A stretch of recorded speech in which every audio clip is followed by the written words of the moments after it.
Astronomical telescope क्या green telescope क्या था वो अजीब सुना छोटा है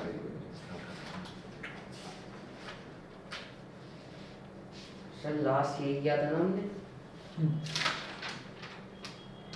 सर आपने लास्ट क्लास की रिकॉर्डिंग्स नहीं भेजी थी मैंने हाँ 2 दिन से रिकॉर्डिंग भेजी नहीं है 15 हाँ नहीं भेजी सर वो वाली भेज देना सर ठीक है क्लास में आज रात को भेज दूँगा भाई डायग्राम्स नहीं बनाए थे भाई मैंने एस्ट्रोनॉमिकल टेलीस्कोप में नोट करें जैसे हमने ना अभी तक माइक्रोस्कोप करा था तो माइक्रोस्कोप में क्या है कि पास में ही कोई चीज़ रखी हुई है और उसको हम मैग्नीफाई करके बड़ा करके देखना चाहते हैं। एस्ट्रोनॉमिकल टेलीस्कोप में क्या है कि चीज़ बहुत दूर है, मतलब जैसे आसमान की कोई चीज़ है उसको हम देखना चाहते हैं तो कोई बहुत ज़्यादा दूर है कोई चीज़ तो वो अपनी दूरी की वजह से वो हमको छोटी दिखाई दे रही है। जब माइक्रोस्कोप की बात करते हैं तो माइक्रोस्कोप में तो चीज़ एक्चुअल में छोटी होती है, उसका साइज़ बहुत कम होता है, लेकिन टेलीस्कोप के केस में चीज़ का जो भी ऑब्जेक्ट है उसका साइज़ जो है वो छोटा नहीं होता, वो दूर बहुत है इस वजह से वो छोटी नज़र आती है। तो उसको वो हमको ठीक से दिखाई दे, तारे हैं वो एक डॉट की तरह दिखाई देता है ऐसा ना हो, तारा प्रॉपरली दिखाई दे, इतना तो साइज़ हो कि हम ये देख सकें कि उसकी शेप क्या है, कुछ ऐसा। तो एस्ट्रोनॉमिकल टेलीस्कोप क्या है कि बहुत डिस्टेंट ऑब्जेक्ट्स को देखने के काम आता है। तो यहाँ पर भी 2 तरीके के लेंस यूज़ होते हैं, एक ऑब्जेक्टिव और एक आईपीस। अंतर बस इतना है कि वहाँ ऑब्जेक्टिव हम शॉर्ट फोकल लेंथ वाला लेते थे, यहाँ पर बहुत लार्ज फोकल लेंथ और लार्ज अपर्चर वाला लेंगे।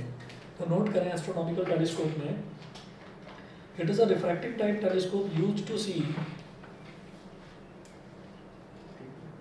It is a last refracting type it is a refracting type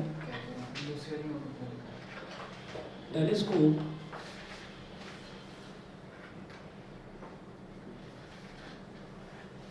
it is a refracting type telescope used to see heavenly bodies like stars, planets, satellites, used to see heavenly bodies like stars, planets, satellites, etc. Like stars,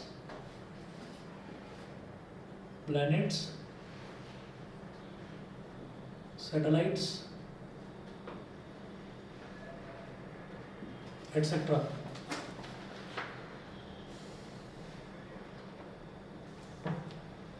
फिर इसका construction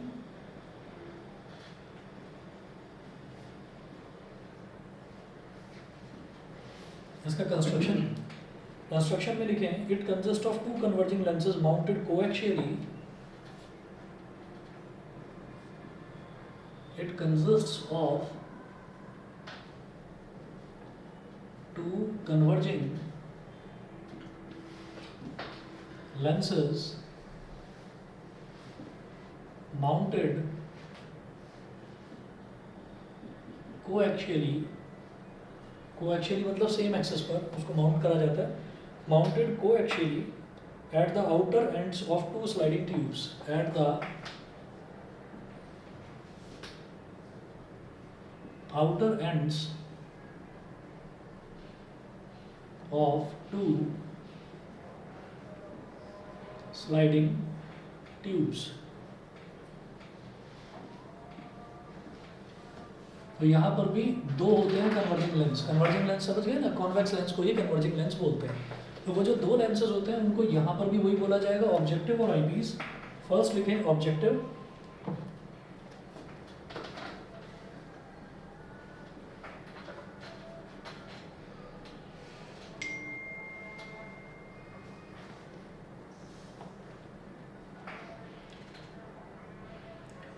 objective में लिखें it is a convex lens of large focal length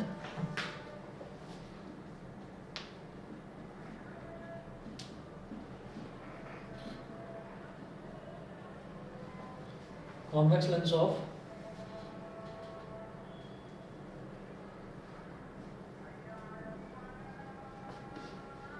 large focal length. It is a convex lens of large focal length and a much larger aperture.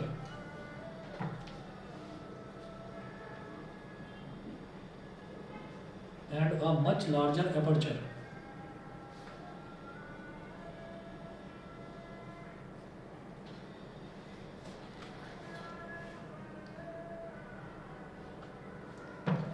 फिर इसी में star बनाकर लिखना आप।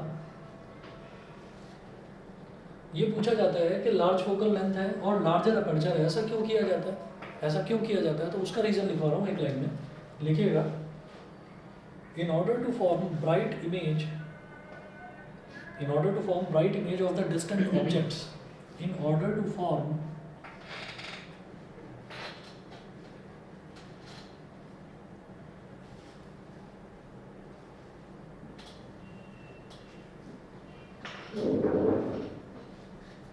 in order to form a bright image of the distant objects, bright image of the distant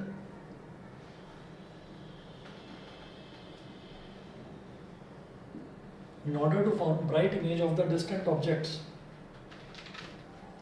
the aperture of the objective is taken large.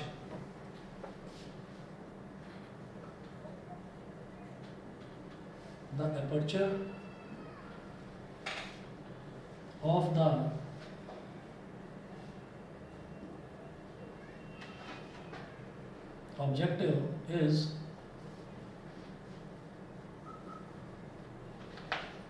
aperture of the objective is taken large so that it can gather sufficient light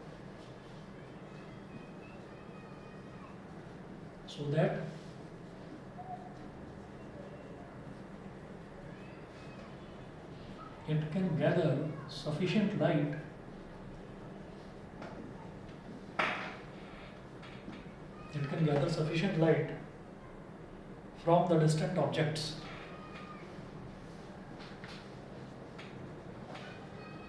From the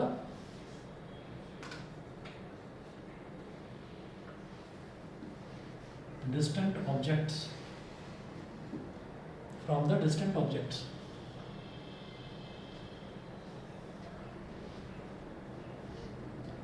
In order to form bright image of the distant objects, जब distant objects है मतलब जो object बहुत दूर रखा हुआ है, तो उस दूर रखे हुए ऑब्जेक्ट से बहुत ज़्यादा से ज़्यादा हम लाइट गैदर कर पाएँ, इस वजह से उसका एपर्चर बड़ा रखा जाता है। एपर्चर मतलब जो उसका डायमीटर होता है, मतलब जो उसकी लेंथ होती है, तो उसको ज़्यादा से ज़्यादा बड़ा रखा जाता है।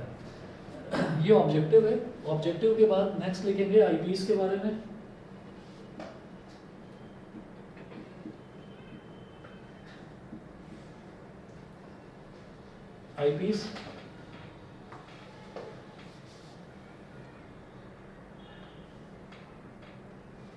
आईपीस में नोट करें, it is a convex lens of small focal length and small aperture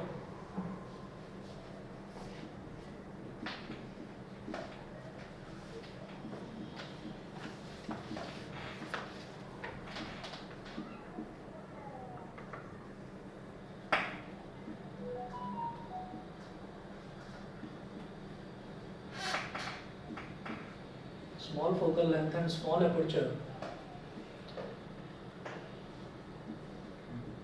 full stop, it faces the eye.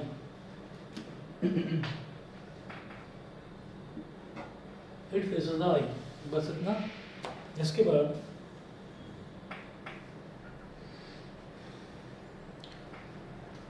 इसकी working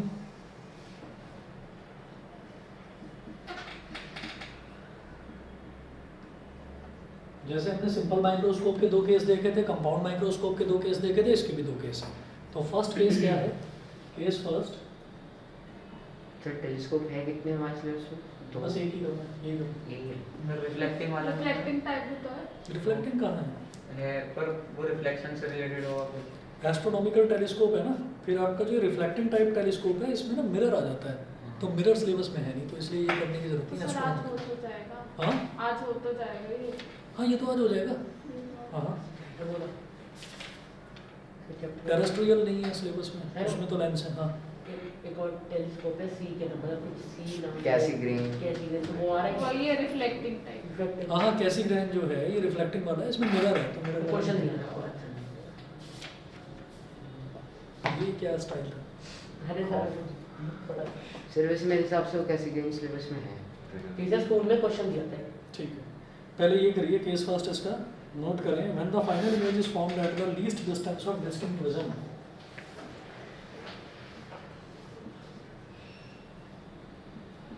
when the final image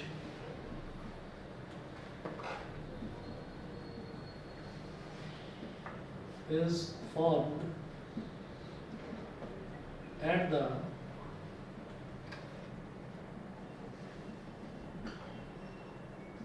least distance of distinct vision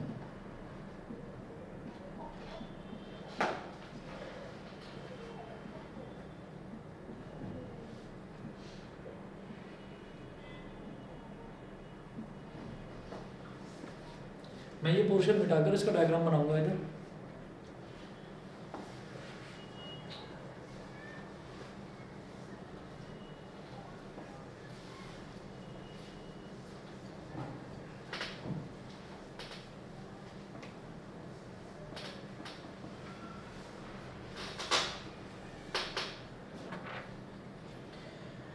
तो देखिएगा यहाँ पर एक लार्ज फोकल लेंथ और large aperture वाला एक converging lens यानी कि कॉन्वेक्स लेंस बनाएंगे ऐसे।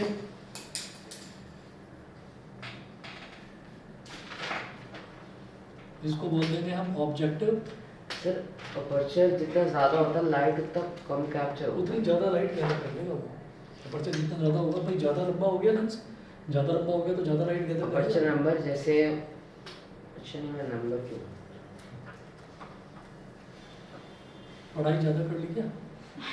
सर जैसे अपर्चर f1.7 f1.8 होता है ना, तो इनमें से जैसे f1.8 है तो वो कम लाइट कैप्चर करेगा और f1.7 वाला लेंस ज़्यादा लाइट कैप्चर करेगा। मैं समझ रहा हूँ तुम्हारा डाउट, मैं समझ रहा हूँ डाउट कहाँ पर है। पहले ये करते हैं फिर बताता हूँ वो चीज़ भी। ऑब्जेक्टिव को समझ आ गया। चलो अभी ये भी पूछूंगा कि क्या समझ में आया। हाँ तो आईपीस बनाइए अगला लेंस।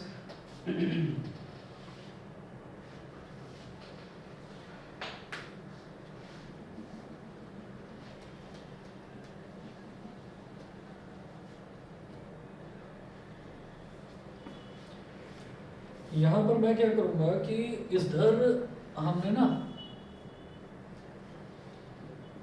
आप थोड़े से गैप पर ऐसे डैश बनाकर और एक ऐसे ऑब्जेक्ट बना लीजिए। ये लिखिए ए बी, ठीक है। यहाँ लिख लेना ऑब्जेक्ट एट इंफिनिटी,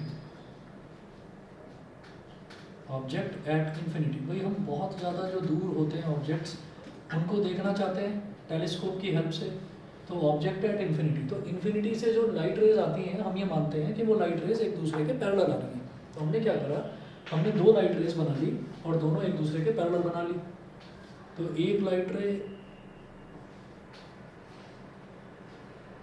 ऐसे और एक लाइट रे ऐसे। आपकी मर्जी है, आप पैरेलल लाइट रेज ऐसे सीधी सीधी भी बना सकते हो। इन्फिनिटी से आनी है तो बस आपको कोई दो लाइट रेज बनानी है और पैरेलल बनानी है। एक ये हो गई, एक ये हो गई। यहाँ पर दिखाएंगे इसका फोकस f0, ऑब्जेक्टिव है तो f0।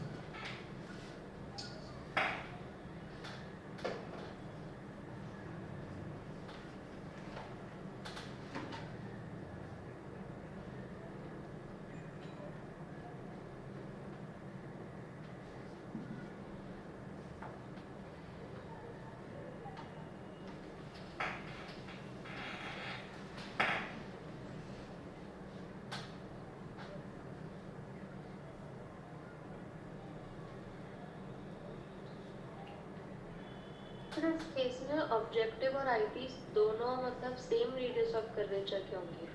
नहीं, तो मैंने बना दिया इसको बड़ा। आप बनाने का एक रीज़न है बड़ा बनाने का, क्योंकि यहाँ से ये लाइट रेज मैं इसमें जाता हुआ दिखाना चाह रहा हूँ। एक्चुअल में ये वाला तो काफ़ी बड़ा होगा और ये वाला इसके कंपैरिजन में थोड़ा छोटा होगा। मैंने जो बनाया वो दोनों बराबर बराबर से लग रहे हैं, समझ रहे हैं। तो इसका जो फोकल लेंथ है, इसका फोकल लेंथ तो काफ़ी बड़ा होगा। आप देख रहे हो कि मैंने f0 इतनी दूरी पर लिया है ऑप्टिकल सेंटर से, और जबकि इसका फोकल लेंथ इसके कंपैरिजन में थोड़ा सा छोटा होगा। समझ गए? Yes sir. ठीक है। और लेंस का रेडियस ऑफ कर्वेचर और जो मिरर है उसमें फिर से कंफ्यूज मत होना, ठीक है। देखिएगा ये हो गया यहाँ पर हम लिखेंगे रेज फ्रॉम इंफिनिटी, इंफिनिटी से ये रेज आ रही है। तो जब भी कभी कोई ऑब्जेक्ट इंफिनिटी पर रखा रहता है तो हमारी जो इमेज है वो फोकस पर बनती है। तो इसको मैंने बोल दिया ए डैश और बी डैश। यहाँ से जो लाइट रे आ रही हैं ये ऑब्जेक्टिव पर एंगल बना रही है अल्फा। तो ये जो लाइन है ये बिल्कुल स्ट्रेट लाइन है, और ये क्योंकि यहाँ से ऑप्टिकल सेंटर से गुजरने वाली रे ऑफ लाइट में किसी तरह का डेविएशन नहीं होता, तो ये एक लाइन और ये एक लाइन, तो इधर बनने वाला एंगल भी अल्फा, वर्टिकली अपोजिट एंगल्स हो गए। ठीक है, फिर हमने क्या देखा, बिल्कुल उसी की तरह देखेंगे जैसे हमारा वो था कंपाउंड माइक्रोस्कोप में हमने देखा था।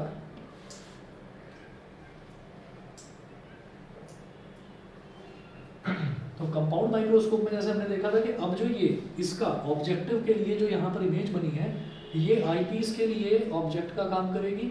इसके ऑप्टिकल सेंटर को आपने ई बोल दिया, तो यहाँ से जब मैं इमेज बनाऊंगा इस ऑब्जेक्ट की, तो एक ray of light principal axis के पैरेलल और एक रे ऑफ लाइट ऐसी बना दो जो ऑप्टिकल सेंटर से होकर गुजर रही है ऐसे।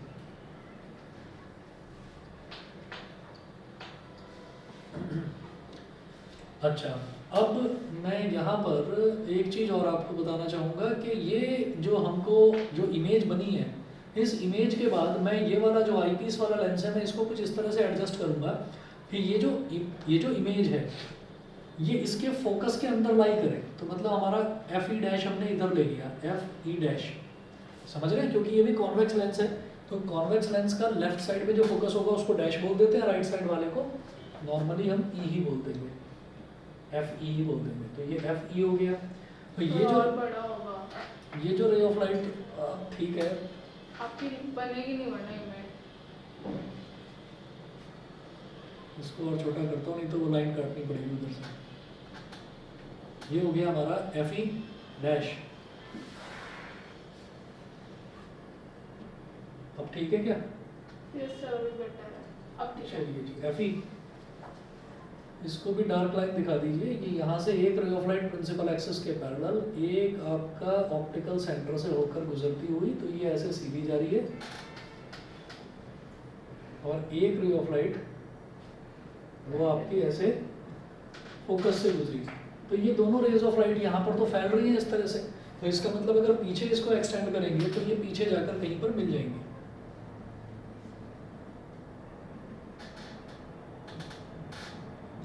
तो ये दोनों यहाँ पर मिल गई। इसका मतलब जब ऑब्जेक्ट भी जिस साइड है, अगर इमेज भी उसी साइड बन जाती है तो डॉटेड इमेज बनाते हैं उसको, वो वर्चुअल इमेज होती है। तो ये हो गई A double dash B double dash. फिर वो बोल रहे हैं when the final image is formed at the least distance of distinct vision. ठीक, तो least distance of distinct vision का मतलब क्या है कि ये जो आई पीस है, आई पीस का मतलब ही ये है कि मैं इसके पास अपनी आंख रखकर और मैं यहाँ से इसको इमेज को देखूंगा। ऑब्जेक्टिव का मतलब ही ये है कि एक्चुअल में ऑब्जेक्ट जो है, ऑब्जेक्ट की लाइट रेज सीधा इस ऑब्जेक्टिव पर आ रही है, इसलिए इसको ऑब्जेक्टिव बोला जाता है। तो अब हम ये कहेंगे कि यहाँ से इसके ऑप्टिकल सेंटर से और ये जो फाइनल इमेज बनी है इसके डिस्टेंस को मैं ले लूँगा capital D. Capital D is near distance of distinct vision. ठीक है, वही नियर पॉइंट, ये कैपिटल डी हो गया। उसके बाद आप यहाँ पर एफ नॉट तक का जो डिस्टेंस है, सर हाँ जी, एग्जाम में अगर पूछते हैं डेरिवेशन तो दोनों केस दिखाना है, मैं एक नहीं दोनों केस दिखा देना।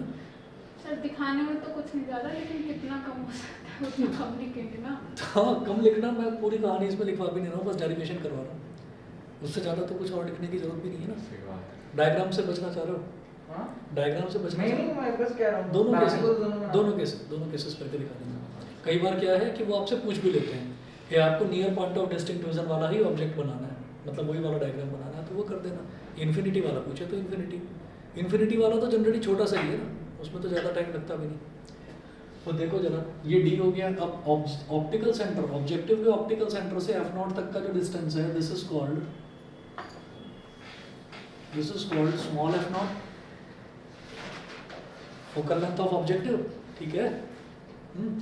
अच्छा, और इस केस में ये एफ ई और ये यू ई, इसका जो एफ ई डैश तक का जो डिस्टेंस है, यहाँ से ऑप्टिकल सेंटर तक का जो ये डिस्टेंस है, this is called F E, मतलब focal length of I piece.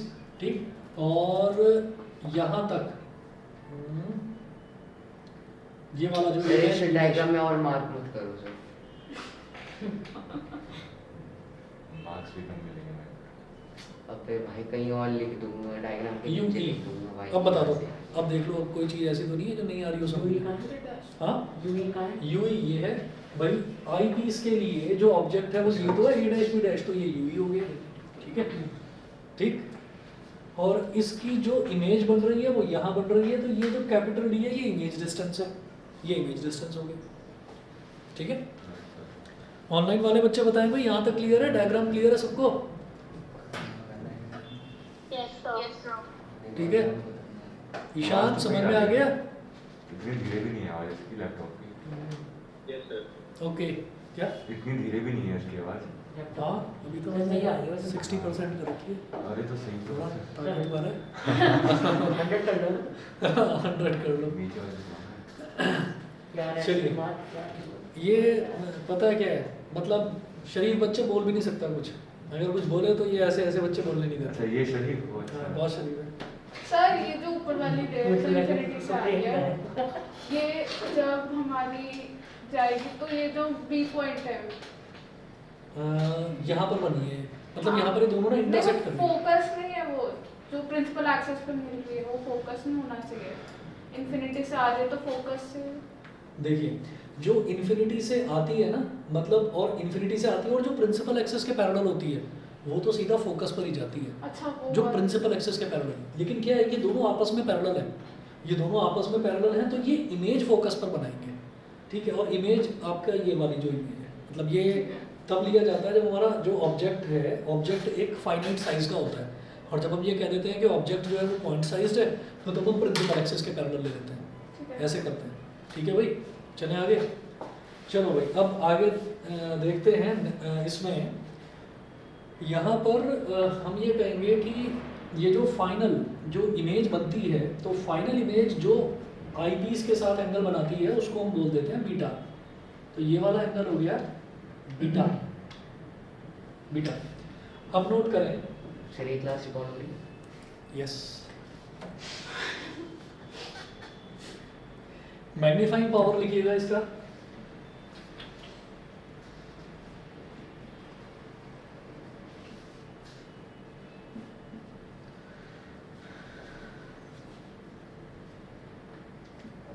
Magnifying power में नोट करें,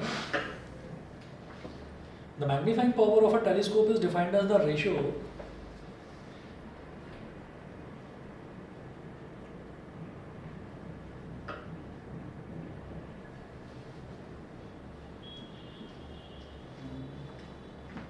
the magnifying power of a telescope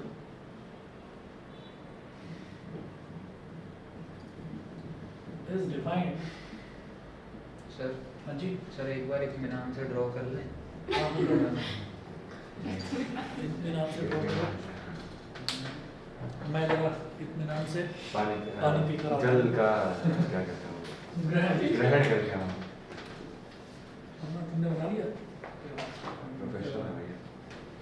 और ये क्या है, एसपीडीएफ करके है कि कुछ केमिस्ट्री का है? नहीं नहीं वो तो ऐसे में नहीं एसपीडी कुछ होता है ना एसपीडीएफ? हाँ, वो सर, shells यार होते हैं मत ना। सब shells वो होते हैं। readers होते हैं। नहीं ऑर्बिटल ऑर्बिटल होते हैं।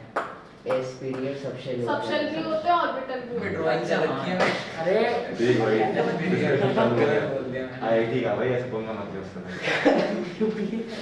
गुस्सा हो जाएगा भाई। सुधरेगा नहीं तू? ना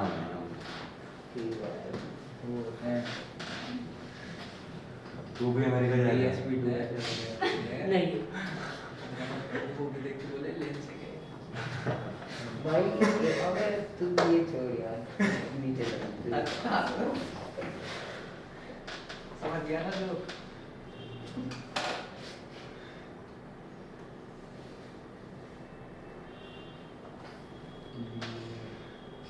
चिपक जाएगा भाई, मत कर भाई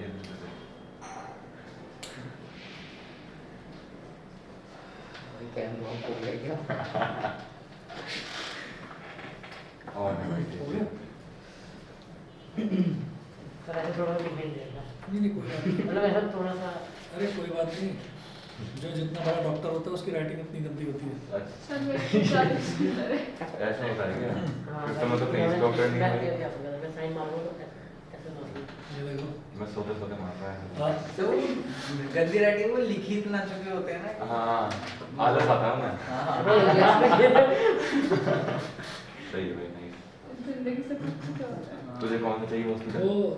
करने से पहले जैसे मान लो कुछ भी लिखने से पहले RX लिखना शुरू तो नहीं कर दिया तुमने? नहीं। हाँ जी। डिक्टेट कर किसी ने।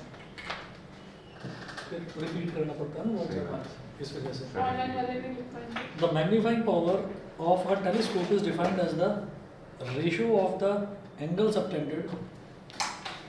सर को सर कॉलेज में कैसे पढ़ाते थे? कॉलेज में डिक्टेट करते थे, लिखते थे? ये सेम पैटर्न जैसे बच्चों में डिपेंड करता है ना, लिखते हैं अभी भी। is defined as the ratio of the, अरे सब लिखते हैं। लिखते हैं लिखते भाई। हैं।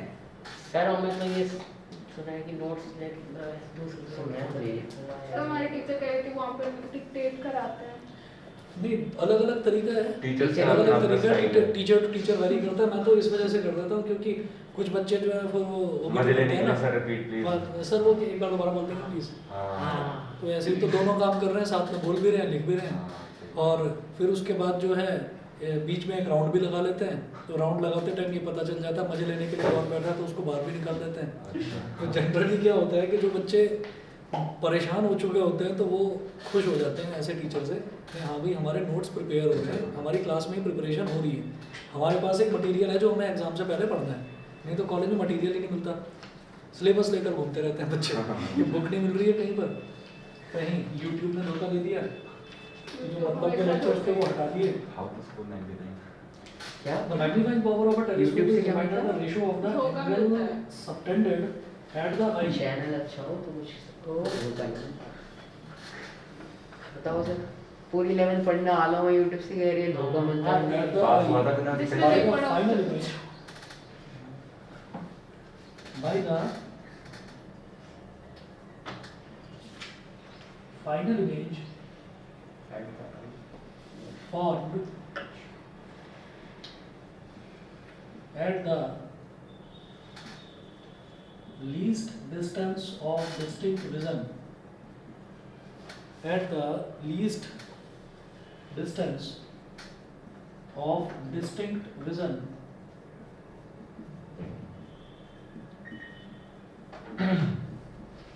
least distance of distinct vision to the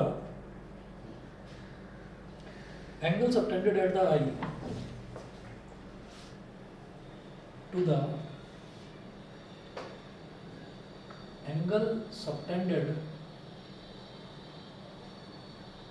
at the eye, angle subtended at the eye by the object at infinity.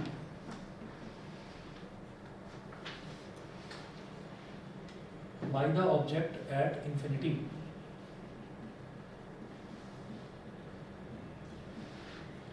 करना उसी तरीके से है कि m is equal to beta upon alpha, और बीटा को हम अप्रॉक्सीमेटली बोलेंगे tan बीटा और अल्फा को हम अप्रॉक्सीमेटली बोलेंगे tan अल्फा।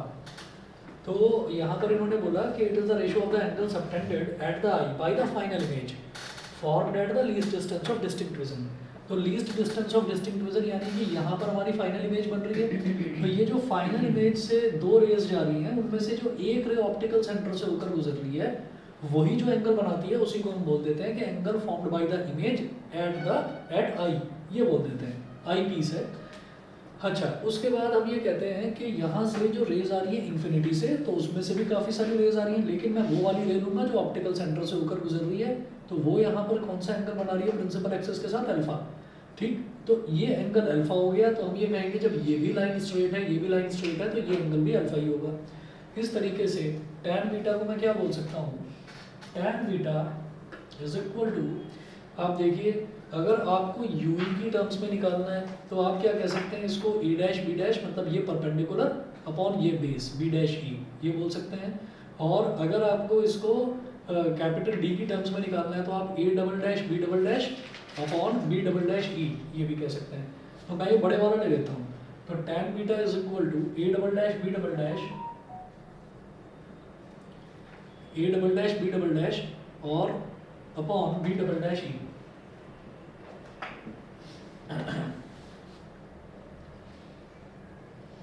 ये हो गया।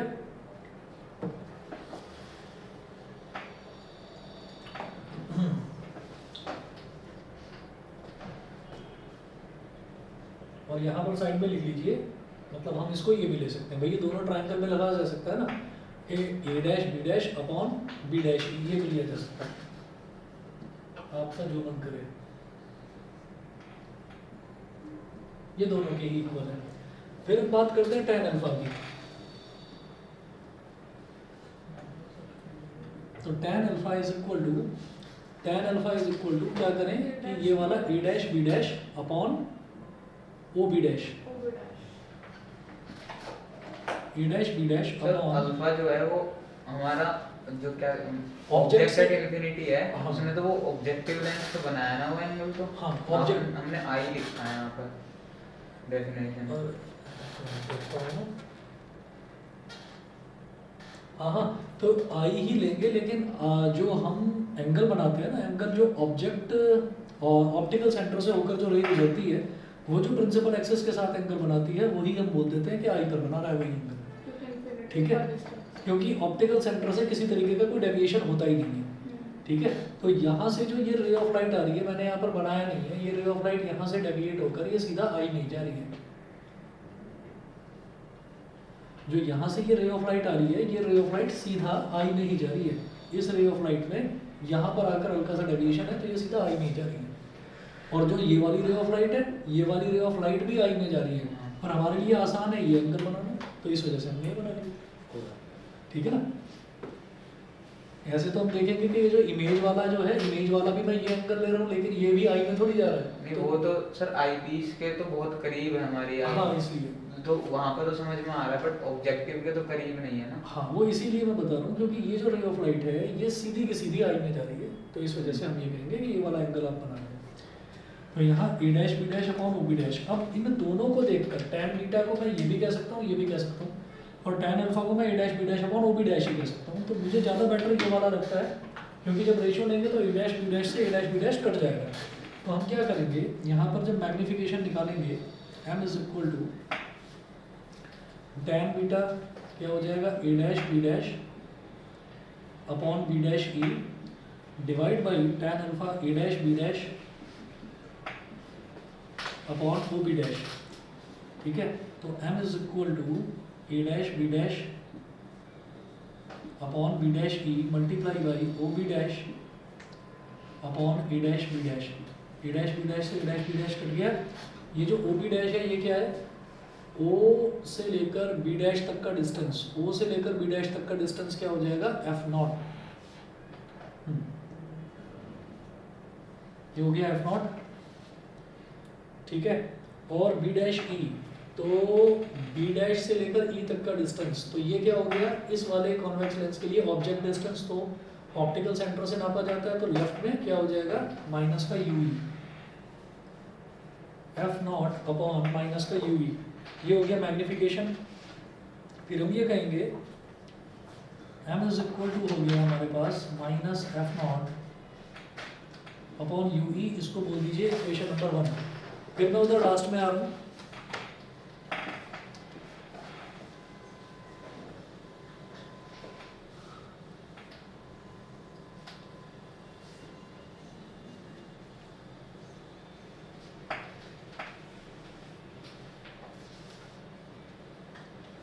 और आई पीस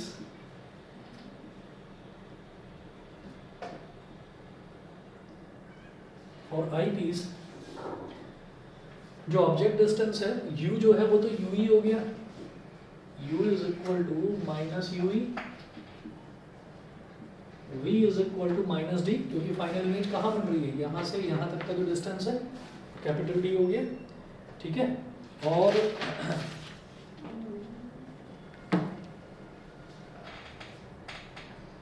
जो उस दिन करे था आपने, उसमें साइन कन्वेंशन देखा था वापस, अच्छा वो जो नेगेटिव वाला अटक रहा था है ना, मैं देख नहीं पाया, चलो बता दो, F is equal to F ही बोलेंगे, ठीक, एफ ई क्यों बोलेंगे, माइनस एफ ई क्यों नहीं बोलेंगे, उसका रीज़न ये है कि ये आपका कॉन्वेक्स लेंस है, कॉन्वेक्स लेंस का फोकल लेंथ पॉजिटिव होता है, ठीक है। तो बाई लेंस फॉर्मूला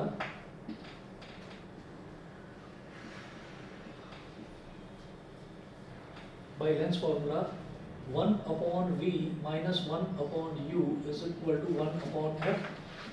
1/v की जगह 1/-d माइनस 1/u की जगह minus ue is equal to 1/fe।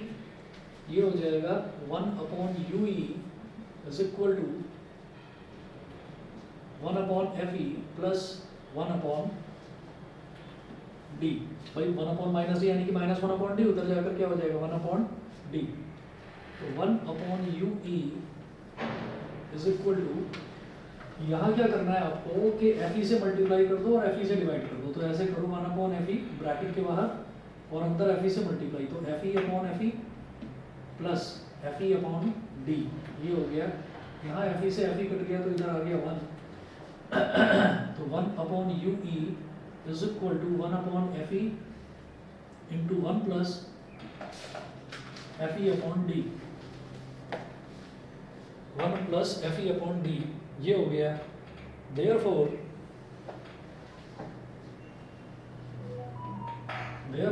equation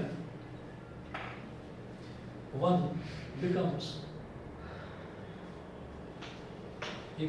becomes, तो यहाँ क्या दे रखा है, m is equal to minus f0/ue, ठीक है, इधर लिख रहा हूँ।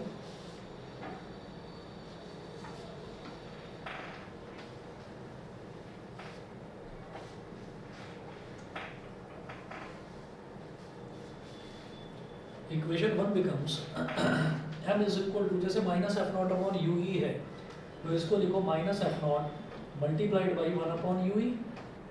1/ue अलग करके क्यों दिखा रहा हूँ, क्योंकि 1/ue की एग्जैक्ट ये वैल्यू है जो मैं यहाँ सब्स्टिट्यूट कर दूंगा। तो m is equal to minus f0 multiplied by 1/fe और ब्रैकेट में 1 प्लस fe/d। तो m is equal to minus f0/fe 1 plus fe/d, ठीक है। तो ये मैग्निफिकेशन हो गया आपका पहले वाले केस का। दूसरा वाला केस देखिएगा। तो डायग्राम फिर से बनाना पड़ेगा, बना देते हैं, तो फिर करना पड़ेगा। कोई बात नहीं, डायग्राम बना लो बस एक और।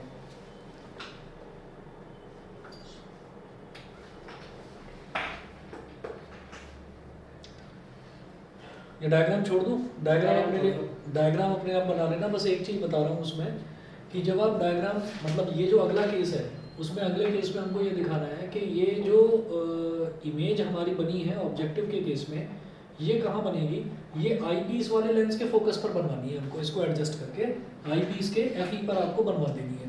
जब उस पर बनवाओगे तो यहाँ से जो प्रिंसिपल एक्सिस के पैरेलल जो रे ऑफ लाइट निकलेगी और फिर जो ऑप्टिकल सेंटर से होकर गुजरेगी वो यहाँ से पैरेलल जाएंगी, ठीक है, Infinity में मिलेगा। वो यहाँ से पैरेलल जाएगी। मैं ये मिटा रहा हूँ, सर एनसीईआरटी में है नहीं है। सर आप चेंज कर ही सकते हो इसमें। मैं चेंज कर देता हूँ, ये मिटा दूँ सारा। Yes Yes, sir.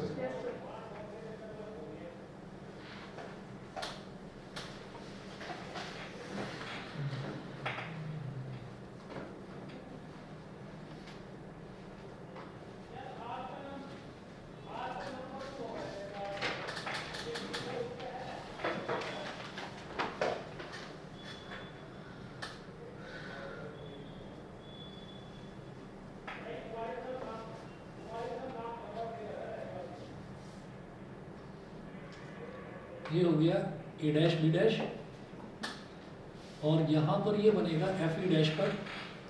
तो जब यहाँ से ray of light principal axis के पैरेलल जा रही है जो रे ऑफ लाइट,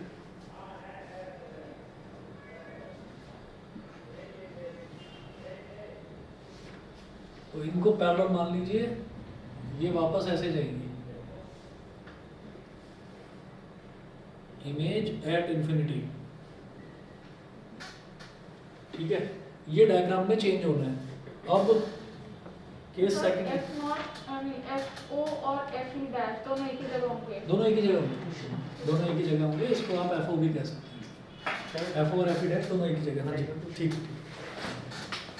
ठीक आप रिकॉर्डिंग भेजिए। भेज दूँगा यार दोनों एक ही पॉइंट पे डिस्टेंस एक ही पॉइंट पर। हाँ ये सेकंड लिखिएगा।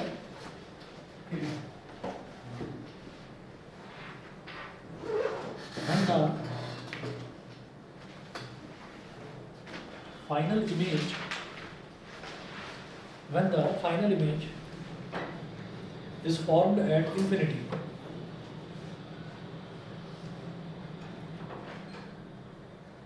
is formed at infinity. इसको सर बोलते दोनों का हैं, फोकस एक ही जगह है, हाँ ऑब्जेक्टिव और आईपीस का फोकस एक ही जगह। एडजस्ट करा गया, उसको एडजस्ट करके ऐसे। इस केस को बोलते हैं नॉर्मल एडजस्टमेंट, इसको नॉर्मल एडजस्टमेंट बोलते हैं।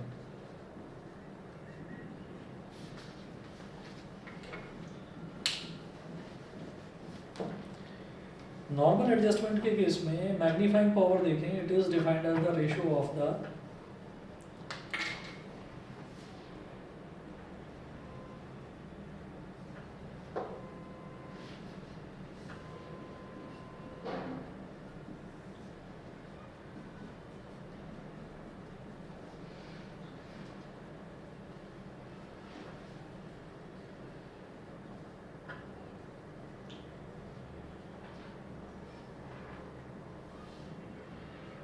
it is defined as the angle subtended at the eye by the final image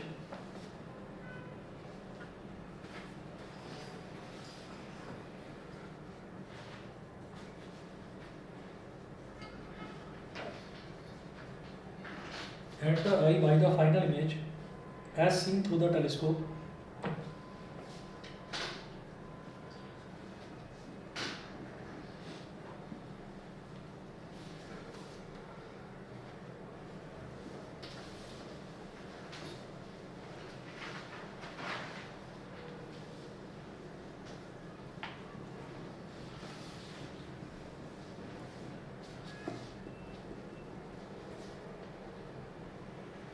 as seen through the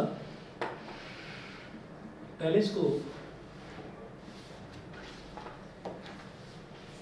to the angle subtended by the subtended at the eye by the object to the angle subtended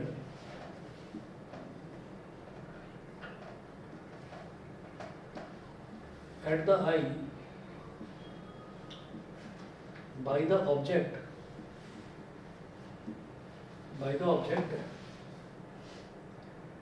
seen directly when both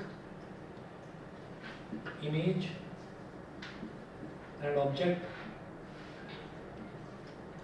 are at infinity। तो यहाँ पर देख रहे हैं ना कि जो final हमारा जो इमेज है, फाइनल इमेज भी इन्फिनिटी पर बन रही है और जो ऑब्जेक्ट था इनिशियल वो भी आपका इन्फिनिटी पर ही है। तो ये टेलीस्कोप काम क्या कर रहा है, ये टेलीस्कोप बस उसका साइज बढ़ा रहा है, उसको बड़ा कर रहा है, मैग्नीफाई करके दिखा रहा है। तो यहाँ पर आप ये कहेंगे कि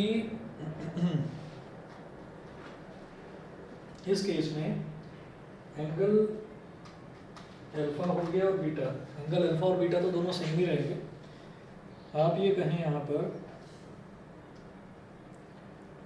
tan beta m is equal to tan beta upon tan alpha हो गया, और tan बीटा यहाँ पर क्या हो जाएगा, फिर वही a dash b dash upon b dash की a dash b dash upon b dash की divide by tan alpha a dash b dash upon o b dash.